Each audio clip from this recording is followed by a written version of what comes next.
Hello, moms, dads, and anybody who would like to learn more about visual thinking strategies. I know it's vice versa. Now, why do we learn about visual thinking strategies? Good question. So, language is a result of interaction, but not just any kind of interaction, it must be a positive interaction. So instructions, commands, they do not count. Children will learn a language when they need it and also when they want it. And also children are very visual. So visual thinking strategies are structured activities that are developing observation, thinking, expression, and it is actively supported by the adult. Either it should be moms and dads or teachers in school. So in today's fast-paced world with TV cartoons and video games, it is essential that we teach the children how to be mindful, how to sit down, focus, and simply to be present. So with visual thinking strategies, children have a chance to talk, to share their ideas, listen to each other if they have a chance, and debate their observations, which teaches them reasoning based on evidence, which is a higher level thinking skill. So, how do we do this?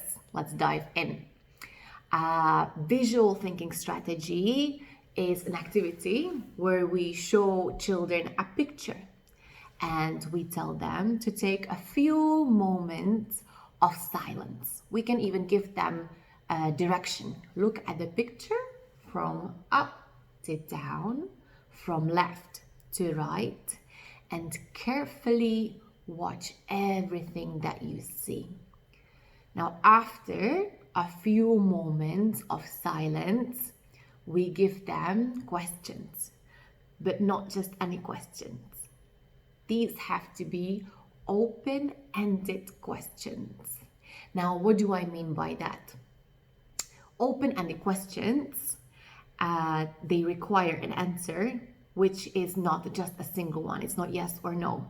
So it is important that we are not looking for a correct answer. I am asking children what they see, not what I am looking for, but what they see through their perspective. We want them to communicate, to express themselves. So the first question is simply, what can you see? You can also ask them, what do you notice? And for high achievers, you can ask them, what is going on the picture? Now, they will give you a few observations. So, to make them express themselves and justify what they are seeing, you will ask them a second question. What do you see that makes you say that? Now, this is teaching them reasoning. Let them know that they should support their views, their opinion with some kind of evidence. So, for example, just to give you a better understanding, a child could say, this is a girl. So I would ask him or her, what do you see that makes you say that? And the child could say, she's a girl because she's wearing a dress. Or she is a girl because she has long hair. Okay? So that was the answer to the second question. What makes you say that? All right. So they're still giving you observations. I see this, I see that. What makes you say that? And the third question is when they are slowing down and they don't have any more observations, it would be lovely to let them know that there is always more to see.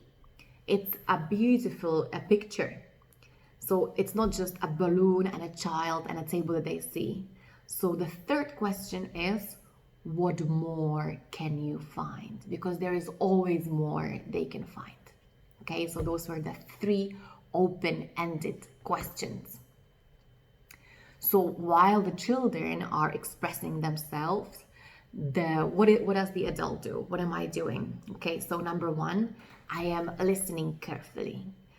Because our children are 3 years old, sometimes we really have to tune in to make sense of what they are saying, to really get the grip of what they are trying to tell us.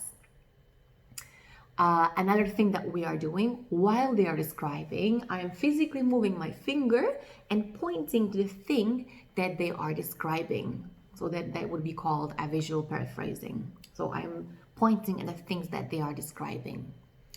Number 3, what I'm doing is when they are saying their observations, I will paraphrase afterwards what they have just said.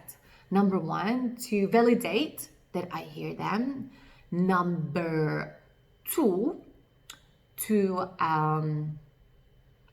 introduce to them to be open-minded. I will show you how. And number 3, to model a good language. So number 1, I am letting them know that I'm hearing them, which makes them happy because their opinion is of a value. Number 2, what I'm going to do is this. Okay, so a child will say, it is a boy. So I will say, I see. Okay, so you think it might be a boy. Now, what did I do there? I changed the whole sentence into, we call it conditional in English, which is giving the possibility of someone else thinking, it might be a girl because of clothing or hairstyle or shoes or activities that the child is doing. So we are teaching them to be open-minded because someone else might have a different opinion, and that's fine, and we can have different opinions. Okay, and number 3, what I'm doing with the paraphrasing is that I am modeling a good language. So for example, a child might say, this is a girl, he has toys. So I'm not going to correct a grammatical phenomenon. I'm not going to correct the child. Why? Because at the moment, we are practicing communication. It's not about the language, it's the grammatical nuances. So I will just paraphrase it.